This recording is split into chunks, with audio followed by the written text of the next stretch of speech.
kondisi yang baik dan semangat, dan berdasarkan data di Kementerian ESDM, investasi sektor mineral batubara ini dari Jun sejak 2015 sampai 2024 itu sudah mencapai sekitar 56 miliar dolar.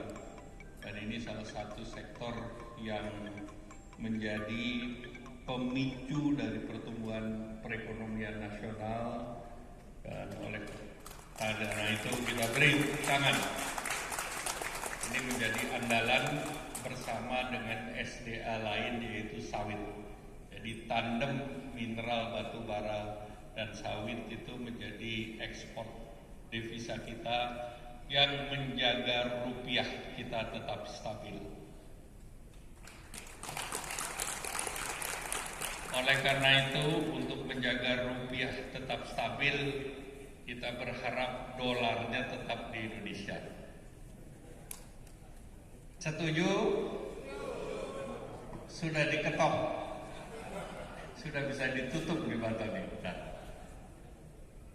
Dan penting karena kalau kita lihat anggaran pemerintah dalam perekonomian itu ada sekitar 18% dari total PDB, sehingga tentu kunci daripada perekonomian Indonesia adalah konsumsi dalam negeri yang lebih dari 50%, dan yang kedua investasi. Nah, investasi kita terus kejar, ditargetkan 1.900 triliun di tahun ini, dan tahun depan angkanya itu meningkat, diharapkan bisa mencapai 2.100 triliun.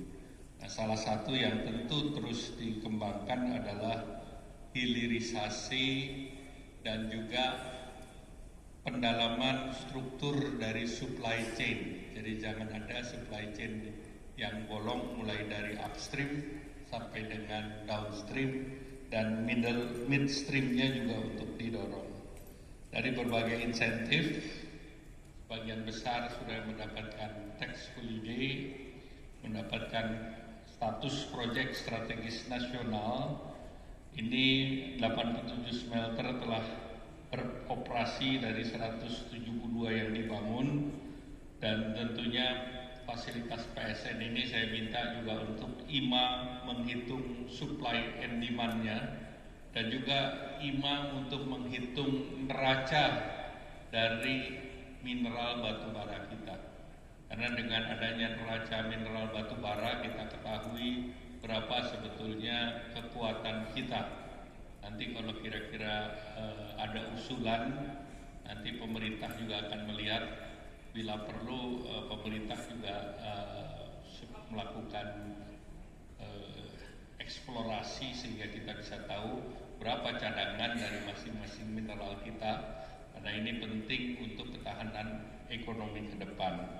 Kita tidak ingin semuanya di over eksploitasi sehingga produk ini seperti komoditas yang lain. Artinya premium price di market tidak kita jaga. Kita ketahui dari kelapa sawit kita menjadi produsen nomor 1 dengan produksi hampir 50 juta, dan by far itu Malaysia di bawah sekitar 20-an juta. Dan tentu kita adakan biodiesel B40. Tanpa biodiesel harga sawit tidak seperti hari ini, dan kita juga harus paham bahwa Malaysia diuntungkan dengan kebijakan kita.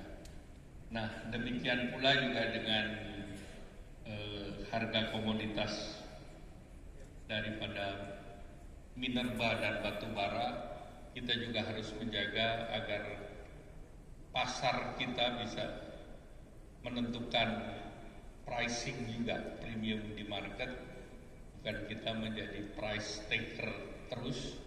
Dan juga kita harus menjaga agar kerjasama mineral strategis bisa dibangun.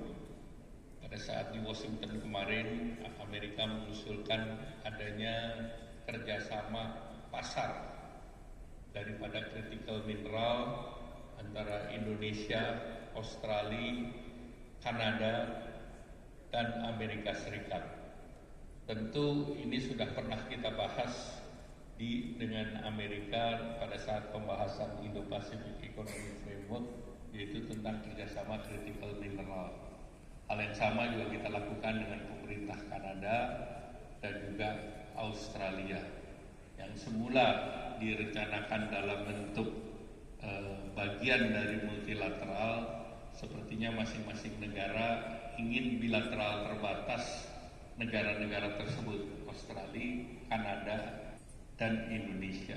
Nah, ini mungkin PR kita ke depan, dan saya minta juga IMA untuk juga melakukan market intelligence terhadap hal tersebut, karena mereka ingin juga kerjasama antara nikel dan lithium. Kontribusi mereka baik Kanada maupun Australia terkait dengan lithium, kita dengan nikel. Intinya mereka tidak ingin bahwa nikel kita menjadi salah satu yang utama, sehingga lithium mereka tersubstitusi. Nah, kalau kita melakukan kerjasama pemasaran, nah itu ekosistem EV-nya yang kita perkuat, bargaining power, sehingga dengan demikian bisa win-win solution. Kalau tidak, mereka akan pasang tembok tarif.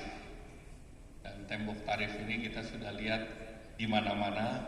Belajar dari kelapa sawit, tembok tarifnya dikejar dari traceability, daripada labor, daripada pricing, sehingga banyak sekali yang mereka kejar. Dan saya pikir ini waktu yang tepat kita untuk melakukan kerjasama dengan negara lain agar barang ini bisa menjaga premium di market dan juga bisa meningkatkan investasi dan menghasilkan devisa. Kalau kita lihat contoh yang juga kemarin banyak saya sampaikan di Amerika, saya katakan bahwa hilirisasi tidak hanya dengan investasi